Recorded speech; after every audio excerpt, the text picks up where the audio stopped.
后来过来是走私毒品入境，和海关的人员抓落来，阁逃走。讲这种的事件，桃园机场最近发生3件，其中一件嫌犯甚至来攻击到海关的人员，讲3个人最后拢互逮捕，以上收押。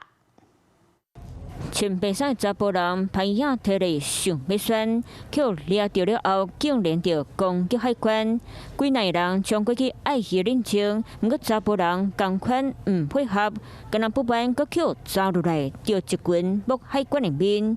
原来伫咧伊行李内底附藏毒品，最近炸毒品过海关去调查偷走的事件，5月到8月已经发生3件。今年5月，在桃园机场第2航厦，一名旅客在红线区检查行李时，却心虚逃跑到入境大厅，后续发现他的行李当中竟然夹藏大量毒品。继5月初24岁的林先生运输喺录音的时去掠走到入境的大厅，7月时刘先生是早持达300万的2公斤大毛花，去调查到拍海关。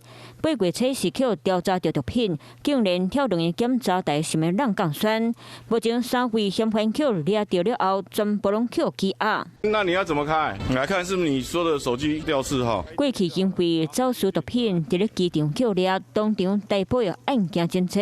贩毒集团为着走私上空上芳，去抓到竟然阁想要逃走，甚至出手甲人拍。被告3人均经检察官讯问后，向法院申请羁押获准。其中林姓被告因涉犯运输第1级毒品罪嫌，经检察官于今年7月提起公诉，并具体求刑有期徒刑15年。桃园机场戒备森严，四界会当看到航警保全提醒过门徛卫兵。毒贩想要卡底抹油酸，当然无简单。航警嘛继续调查源头，看敢有集团伫咧控制。Hello， 我是张新文。想要抢先掌握最及时的新闻资讯吗？赶快订阅、按赞、开启小铃铛，锁定华视新闻 YouTube 频道。